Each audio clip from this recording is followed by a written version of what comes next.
Showtime, everybody. Hi, I'm Marilyn, Hi. and founder of Cosmic Centaurs. Hi, Ziad. Hi. Hello, Marilyn.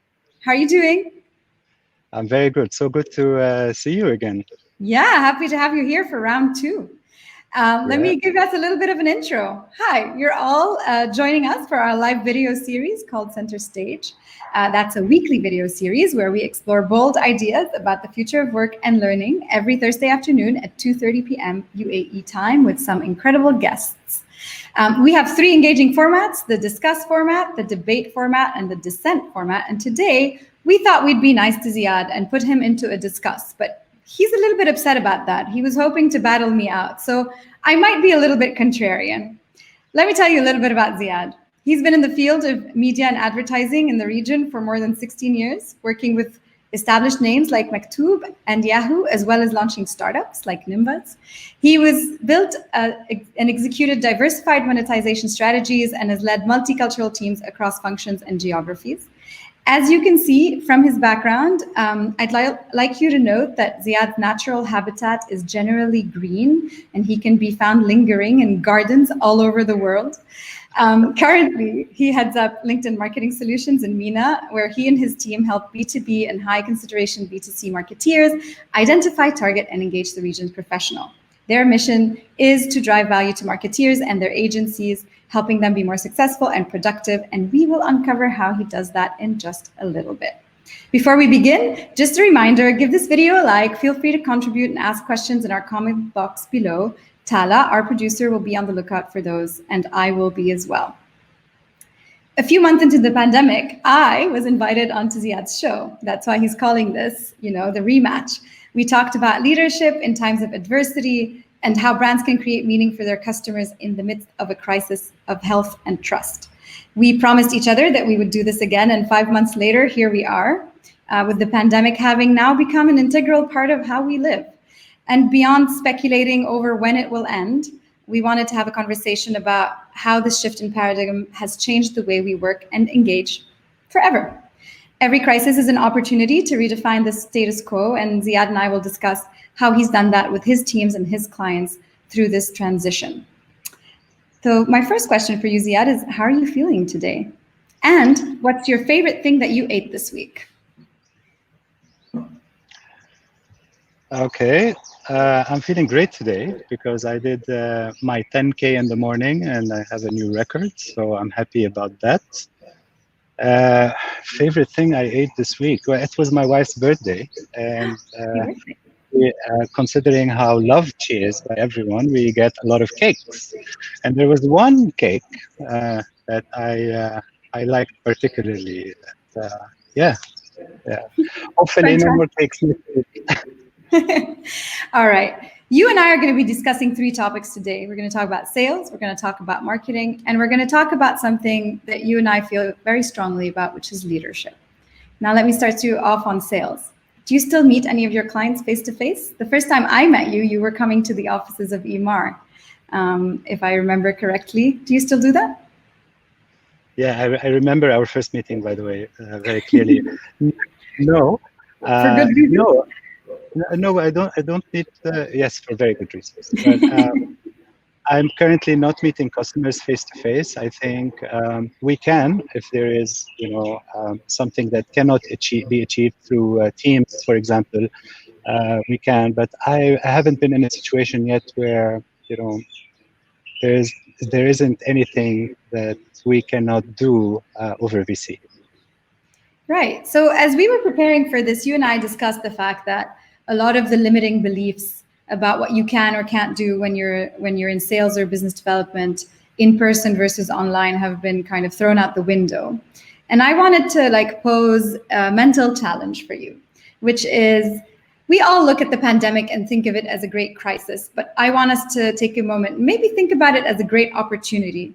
What are the things that you would disrupt, or maybe you've already changed in the way you build relationships with clients, or the way your team does that, that you feel would be a leap forward with regards to how we do business development? Yeah, yeah, that's a great question. I think the first thing that comes to mind for me is authenticity, right? Especially at the onset of the pandemic, there was a lot of collective fear, and I found there's a beautiful sense of community that I find all around me, from customers, from friends, from neighbors. And so I remember very clearly the first day we were working from home. It was March. And I remember opening up my laptop. Okay, we're going to work from the garden. The weather was still good. Good. That's not so bad. I'm going to work from the garden for a couple of weeks.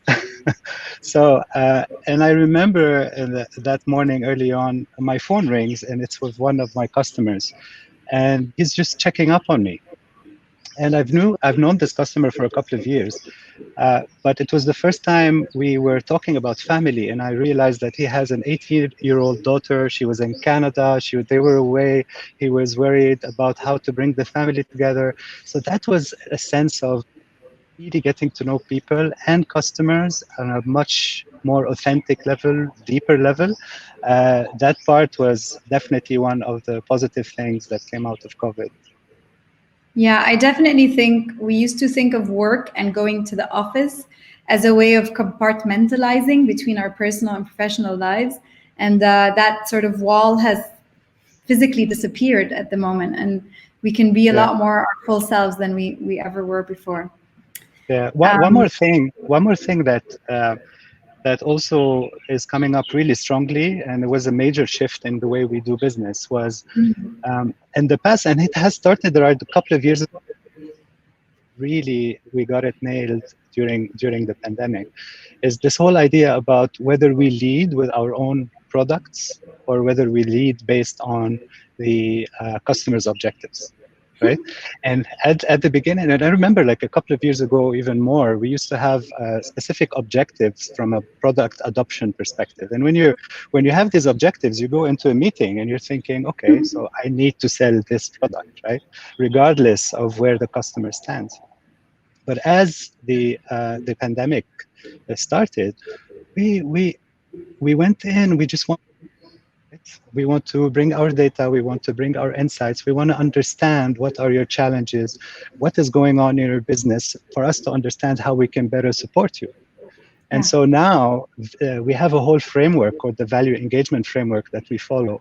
It's really about understanding in depth what is happening in a customer's industry, the customer challenges, their objectives, and only then coming up with solutions that are going to help them achieve that.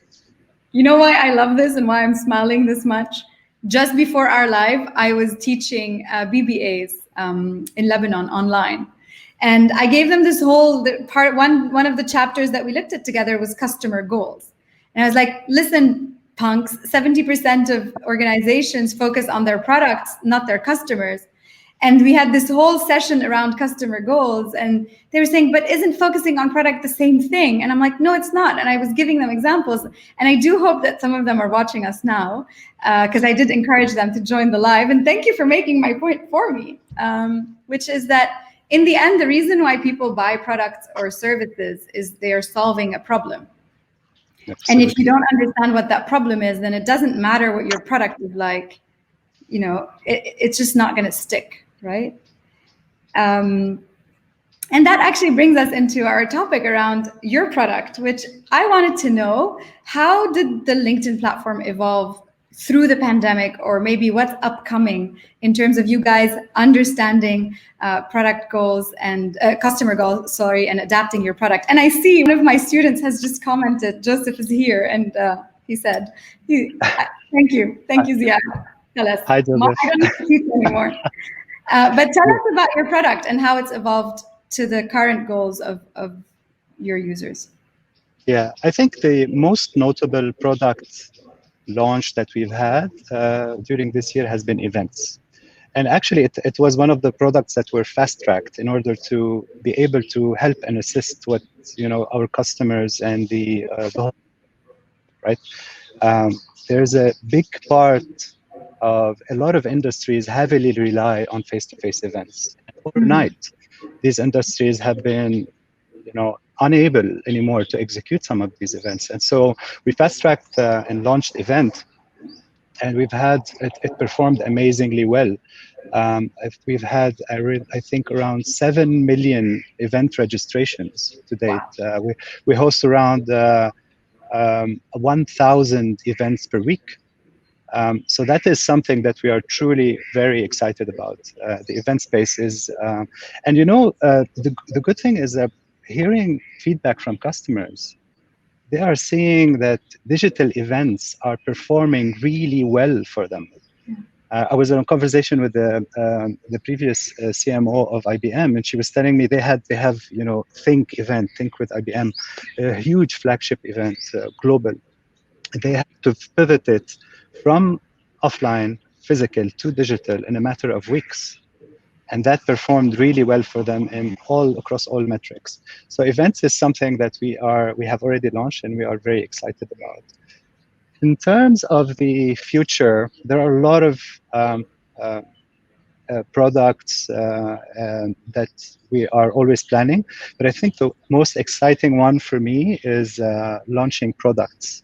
So, as you know, there's around 55 million companies with LinkedIn pages. And very soon, they will be able to have product pages under their company page, including reviews. That's really something that's exciting. We actually launched it with around 5,000 companies so far, globally. You can check out Slack, for example, or Snowflake to see examples of how it works. And we're going to be rolling out more and more soon. So stay tuned. Oh, I'm looking forward to that. We have a question from Imad. He's saying, did the pandemic change your approach to customer centricity? Yeah, I think that's a lot in line with what we discussed earlier, right?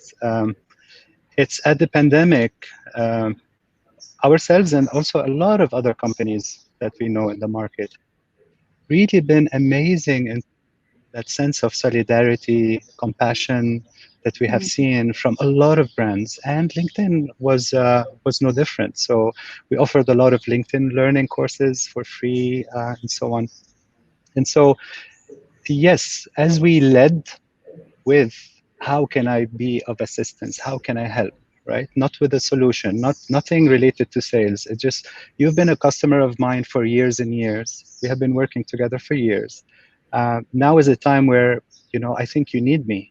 So let me know how I can help. And that was something that truly has been truly appreciated by our customers. And it made us feel good as well as a sales organizations because we were able to be there for our customers, which is really nice, very rewarding. Yeah, I love that, integrating generosity and solidarity into how we approach people. On the topic of events being really successful, and I see here Noor agreeing that she personally is now able to go to a lot more conferences and webinars than she ever could be. I think there was in the last quarter record level of engagement on LinkedIn, up 31%. Of course, everybody is also looking for a job, so LinkedIn is the platform of the day from that point of view. But I was wondering if there has been any adverse kind of effect on the marketing side, with so many people being focused on job hunting. What has happened to LinkedIn as a platform to reach potential targets? Yeah. So I think to answer that the most efficient way, I need to take a step back and just talk a little bit about what LinkedIn is all about. Our mission is to create economic opportunity for every member of the workforce, right? Now, in itself, this mission is very altruistic. It's a beautiful mission. That's why you find every time you talk to somebody at LinkedIn, they are so passionate about the company, because we feel we're adding value to other people's lives, to their families, to their communities, and so on. So how that mission manifests is through building the world's first economic graph. Meaning, we want to create a digital representation of every member of the workforce, a digital representation of every company there is, a digital representation of every job that is available at those companies, every skill required to obtain those jobs, and every educational establishment where you can learn those skills in order to obtain those jobs. Then we want to take a step back and allow allow a flow of information, right? All sorts of capital to flow to where they could be leveraged. It could be investment capital, human capital, and so on. And by doing that, uplifting the global economy. So with that context in Wow. mind, Can I apply for a job? yes, yes, yes. I'm taking application. I'm standing behind that purpose. I'm in. So and you get to work from here. So the with that context in mind, LinkedIn is a lot more than a job searching or a job listing platform. Actually, as a matter of fact, in UAE, our data shows that almost 81% of members come on LinkedIn to consume content. 19% come to actively look for a job. So it's all about what is happening in the whole ecosystem. I have some data to share on this. So take learning, for example, right? We have the number of learning courses consumed in August of 2020 is 3 times that of August the previous year, right? In terms of Sales Navigator usage, which is just LinkedIn, a different version of LinkedIn, but for sales professionals, 2.5x growth on number of connection made, right? So you have these sales professionals, you have the professionals in general coming in, they're learning, consuming learning courses, and then they're connecting a lot more, right? Because we were in a situation where, you know, what I used to do before is simply no longer possible. And for me to get results, I need to do things in a different way. And so we saw the engagement overall on LinkedIn grow in almost every aspect. And as you know, back to your question about how that impacted marketing and whether there was marketing fatigue, we all know that an engaged audience is an audience that is receptive to ads. And so I've seen some of the best results of my career. I don't know what's the best cost CTR you've seen in your career. I don't know, a cent. I've seen CTRs for the first time in my life. I've seen CTRs of 7.5% on a single image ad, right? So right. That of course has a lot of other elements, but that shows you that the audience is engaged. I've seen some customers who have, you know, spent like campaigns of worth $20,000 and generated a couple of leads from 2 leads in this case in specific, 2 million dirhams in sales. So we're seeing really good results. Incredible. You were talking a little bit earlier about this upskilling and kind of relearning how to do your jobs. And Imad wrote a question, which I actually also have in my list to ask you, which is, how does the pandemic change what you look for in the people that you're hiring? Particularly in your case, people who will be focusing on sales and account management. But what are the new skills that you're looking for, if at all? So the short answer is nothing changed. At LinkedIn, our number 1 priority is to, we hire for culture before anything else, right? We still look for the same attributes, right? At the core of it, although we're doing our jobs a little bit differently, right? The core of our jobs did not change. And so I hired there was a couple of really inspiring hiring stories because I onboarded a lot of people remotely after we had moved to working from home. There was one lady on my team. On her first day, she made a LinkedIn logo out of Post-it notes, right? And just on the wall behind her. And that, for me, that's it. That's the culture, right?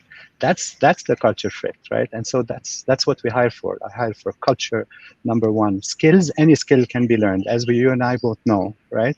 There's so much information right now. Any skill can be learned as long as I have the growth mindset, as long as I'm curious and I have the right attitude. Yeah, I actually remember that picture. I saw it because Yeah. you commented or liked it. So I do remember that employee, and I remember the post-it wall behind her, and I thought it was so beautiful that she took the time to do that on what must have been a very stressful day for her. And actually, that brings me to another question I wanted to ask you. And like I said, this is a topic that is close to both of our hearts. How do you lead in a context like this? We talk a lot at Cosmic Centaurs about how to build resilient teams, and we discuss this often with the leaders that we advise. I'm wondering if you have any stories about how you've done that for your teams. So many stories. I think the bottom line of it is that as a team, we are a lot stronger right now than we were ever before, post-pandemic. That's really, it's because we have been there for one another. Really, there at the very onset, in the first few weeks, we were talking about, you know what? No one is going to be down at the same time. Nobody is going to be up at the same time. There's always somebody who's going to be up, somebody who's going to be down, and we need to be there for another. Whoever is up, has the responsibility to uplift everybody else. For me, I actually recently we got together with a few other leaders from LinkedIn around the world, and we worked on codifying what it means to be a strong leader during these times. And we came up with this framework called ACE, ACE. Authenticity, curiosity, empathy. Although I wanted to change empathy for compassion, we'll get into that, but it doesn't sound as cool as ACE anymore. So we kept it as empathy. But the idea here is authenticity is about coming in, and we talk a lot about authenticity. We talk a lot about the importance to be who you truly are, wearing your true colors with pride and with joy and all of that. But to me, it really boils down to vulnerability. So how courageous am I as a leader to come across in front of my team and be my true self and share with them, right, how I'm feeling?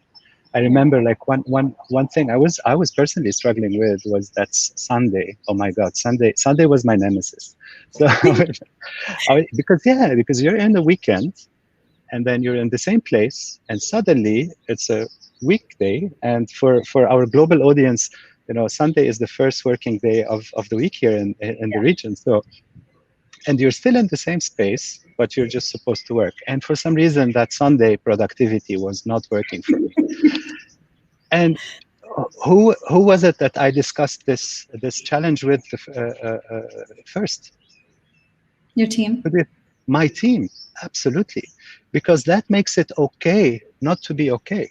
Because if I don't know where my team is, how on earth am I supposed to help them, right? And if all they see from me is this perfect image of this leader who's always happy and always on the get-go and let's do this, and they're not there themselves, they're not going to feel comfortable coming to me, and I'm not going to know that they need help, and therefore I'm not going to be able to assist them. So that for me is like authenticity. Second is curiosity, and in some cases we meet some of our team like maybe for 1 hour a week, maybe half an hour, maybe 1 hour every 2 weeks, and that's the only interaction we have with one another. So we better make it count. And so I am there, fully present, open heart, open mind, completely in the moment, 100% focused on them.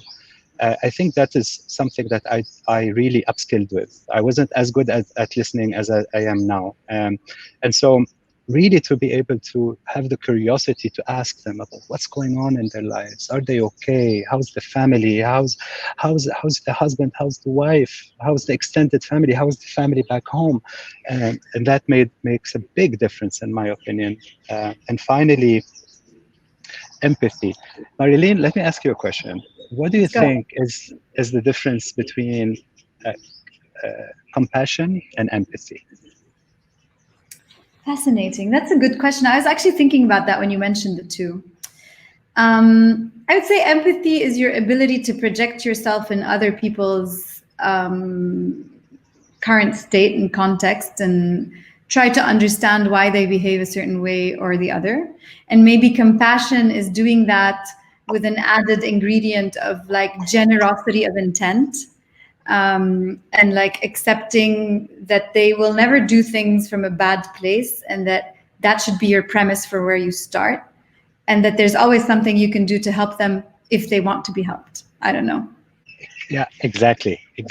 Compassion is about taking action. Empathy is about me feeling what you're feeling, but compassion is putting that feeling, that emotion, into action, where I Nice. can also come in and help. I think the Dalai Lama and Buddhism in general talks a lot about compassion, but the goddess of compassion in Buddhism, um, the goddess Tara, she's always pictured with one foot bent, ready to jump into action. Nice. So here it's all about how can you take action, how can you assist. And we've done a lot at LinkedIn in terms of really giving our employees the opportunity to avail certain leaves of absence, paid leaves of absence to care for family members, for elders, for children, and so on and so forth. And us as manager, as I think, and leaders, it's very important for us to really be ready to take action. So not just, I'm listening to you, how are you, and what's going on at home, but what can I do in order to participate in that? I understand, Marilyn, this looks like this, probably sometimes when I have these conversations with other leaders or in other companies, I'm told like, this is too good to be true. You're a bit of a hippie, I understand, yeah. Yes, it's so lovey-dovey. What do you live in this world? And the idea here is, you need balance. Yeah. I think also teams, the happiest teams are the teams that also get challenged and that get outside of their comfort zone. If you're familiar with the radical candor framework, right? It's about caring deeply, but also really being giving feedback. Yeah, right? in radical ways. And exactly, really giving feedback. So finding the balance between caring deeply and giving feedback is the whole idea. Otherwise, you fall into that trap of ruinous empathy, if you remember the framework, where you care so much about others, but you're not helping them really. So you're ruining their careers, right? I think Fred Kaufman, who used to be at LinkedIn, said it in a beautiful way. Wisdom without compassion is ruthlessness. Compassion without wisdom is folly. I love that. Thank you for that, Ziad. I want to stay in this garden with you for much longer, but this also brings us to our last question of today, which is, can you complete the sentence and explain your answer? The future of work is? The future of work is different because, and therefore it's exciting. We've been working in the same way. You're a lot younger than I am, obviously, but I'm 40-year-old. I've been working for a long time, and these changes are very refreshing. We're going to be working in very different ways, and that's truly refreshing to be part of that. And for those of us leading organizations, it was such a blessing to be part of that learning journey and to grow really and invest in ourselves under the current circumstances. I couldn't agree more. Thanks, Ziad. Before we close this session, I really want to express how grateful I am that you took time to join us, to bring us into your beautiful garden. And at some point, I felt like I was meditating with you. I don't know if our audience feels the same way. Every conversation with you is always full of insights and always leaves me with a lot to think about. I also want to thank our attendees. I know that some of my students were here, but also a lot of other attendees, and for their engagement with us today. We'll of course be reposting the video on all social pages and YouTube and website if you want to rewatch it or share it with someone who missed it. We hope to see you all next week for our third episode. Don't forget, Thursday, 2:30 p.m. Right here on LinkedIn Live, and I'll be hosting the first Descent episode. If you want to know what that is, you're going to have to join us. And of course, you can follow us on LinkedIn, Twitter, or Facebook. Tala made me say all of this, or subscribe to our newsletter on our website. Ziad, once again, thanks so much for joining us and for all the amazing insights that you shared. Always a pleasure, Marilu. Signing us off.